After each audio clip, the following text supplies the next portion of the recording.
You just moved to B2B sales or corporate sales and you just figured out that, oh my God, how is this world? Actually, this world is very different than what you used to. Maybe you were the sales before, but you were doing consumer-centric sales, B2C, but now you moved to B2B. It's actually a very different world. But don't worry, nothing to worry about, because now in this video, I'm going to give you 7 tips with 1 more extra bonuses, which can get you ready to moving forward to be a really great salesman in B2B phase. Congratulations. So what are you waiting for? Let's get started. After working like last 15 years in IT field, this is what I realized. What is IT? Yeah.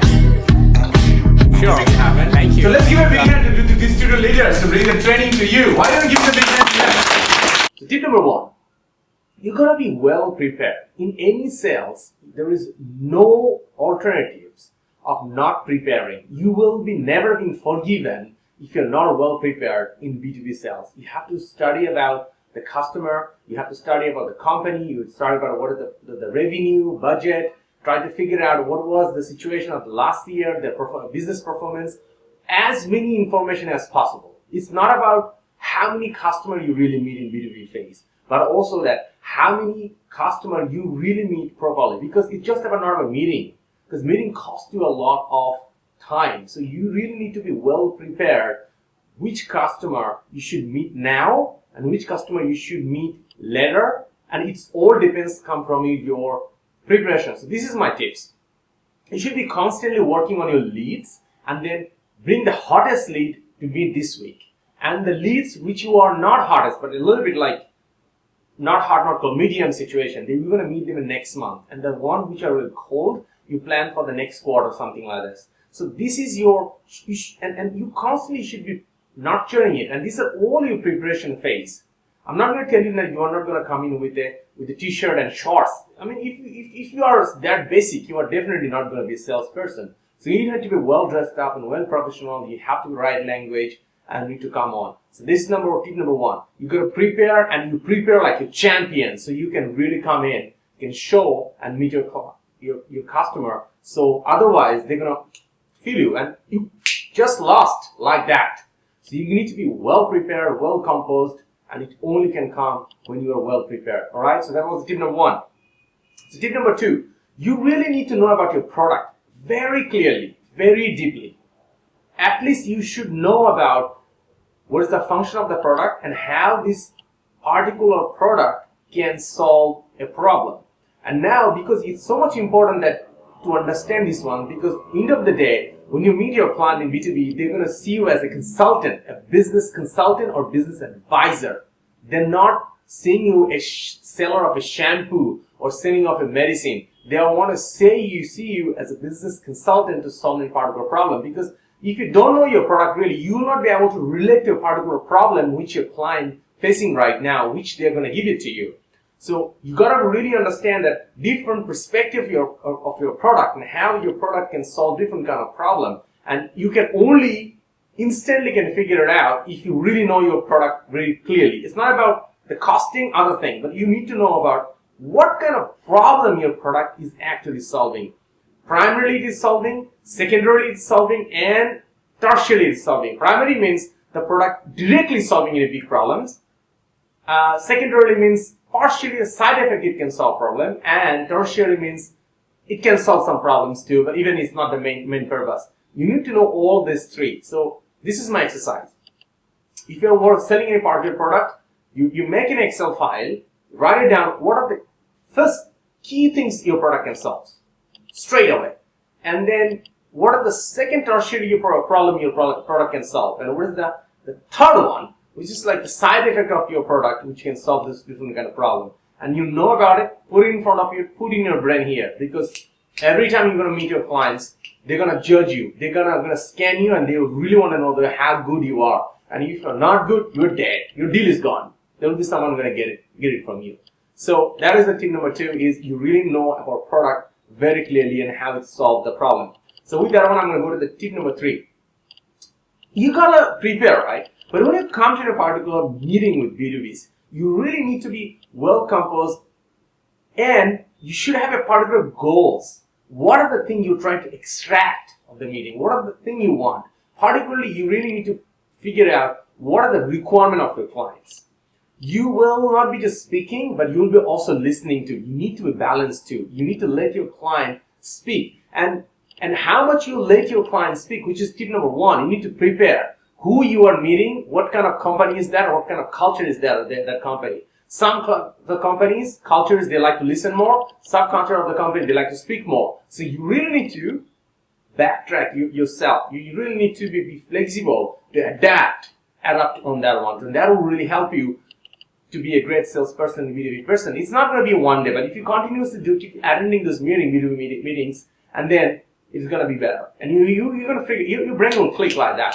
You're going to get it. So practice this one, but remember, you got to have some kind of checklist. So with that one, I want to help you this one. Go to the description section of this video. There, I put down a beautiful checklist for you. You download that one, and every meeting you go, you come up with that checklist and get this information filled up on you and give it to your sales director or sales manager or CEOs of that template. And that will really help you to extract the right information of the meeting, fill it up in a well-composed manner, and then you feed the right people to your company. And that will initiate you a great momentum of your sales process. All right? Check out that template. I put it on in the video description section. Grab that, download it, use it, and keep and selling onto that one, your product. So now I'm going to go to the tip number 4.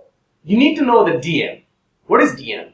Decision maker. In a company, there's a lot of people over there. Your main goal will be to figure out who is the DM.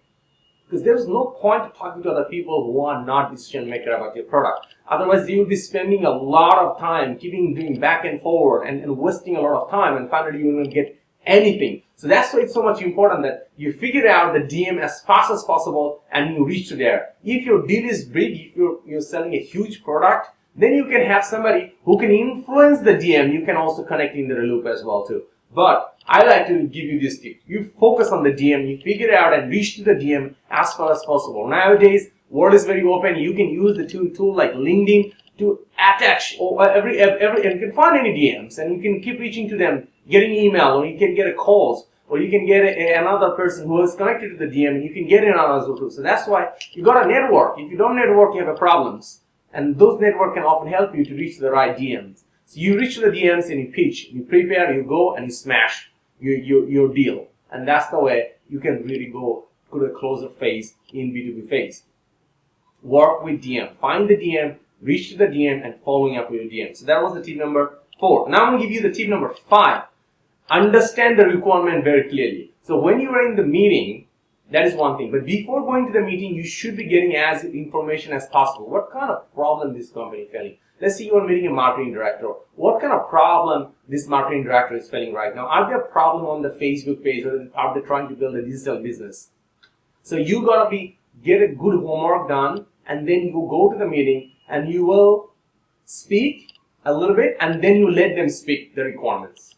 So that means that will show them that you did a little bit of homework. That will show them the respect to your clients, and now your client is going to open up and going to speak more. And when they're speaking more, you don't forget to take notes. You really need to take those requirements in the well-composed notes in a computer, notebooks, doesn't matter, or phone, or in a piece of paper. You write down the notes so you get the right requirements. And then when you're keeping the requirements, you keep listening, but not only that, you keep listening, and then you also relate to, as you already know your product, you have to also talk about how your product can solve any particular problems or meet these requirements as well. You're not going to go very detailed. You can go high level, but very related. You can give some example if you have closed on another sales product of that kind of problems you have solved for other clients. You can reference that one too, and that will build the ripple. All right, that will build ripple and build the connection with that potential client. So that's very important. So you gotta understand and you take notes the requirement and you relate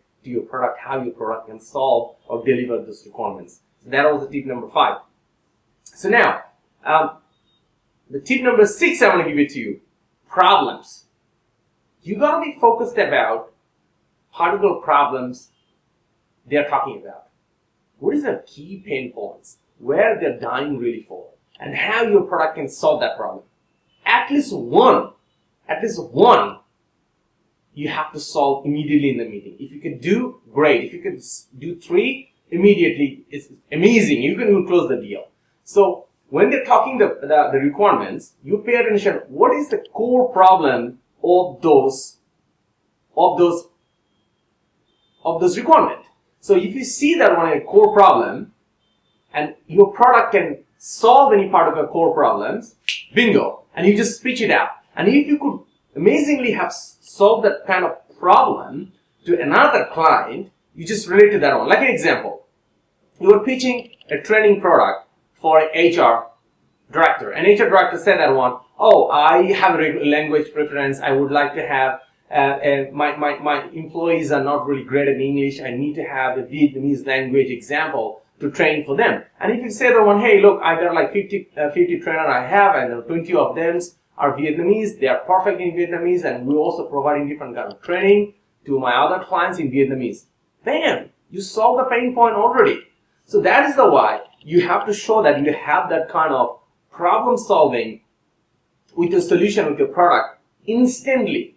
At least one, if you could do is great. If you do 3, amazing. You have to do at least. And then you can go back and relate to your team and can give more input. So with that one is this one. You gotta be team number 7. You gotta work in a team. You're not in a meeting to B2B phase to give them a particular price. You can basically, the tip is this one. You always give them a range. For this kind of product, we normally cost this kind of range, but based on your requirements, you gotta work on with the team to come up with a particular quotation for that one. But you are not in a meeting, the first meeting, you are not going to give in a particular costing. But one of the things you have to ask a very key questions. When you're in a meeting in a B2B, you got to ask your client, what is your budget? You really need to ask that. What is your budget? Some of the good clients, they're going to say you a budget numbers. Probably they will lower that down, and then you can work on, and then you can take the number, go back, work with the head of products, and work with the sales director, and get the right quotation ready, and you give it to them. Fit to the budget. But here's the point. Some of the client will tell you, oh no, I don't have any budget. I need to go ahead. And then you have another amazing question to ask. You ask them, okay, what kind of budget did you spend last year on these kinds of type of projects? Or if you select an example, you were selling a training program, you can ask them, how much did you pay for a training program last year for one-day workshops? And they're going to tell you a number. And that is your reference point. You can plus minus 20% up or down, and then you can get a number, and you go back, work with the product team and sales director and get the right quotation for this client. So this is why it's very important. Tip number 7, you really need to work as a team. If you think that you want to make the pricing in the sitting down in the meeting with the B2B clients, you're dead.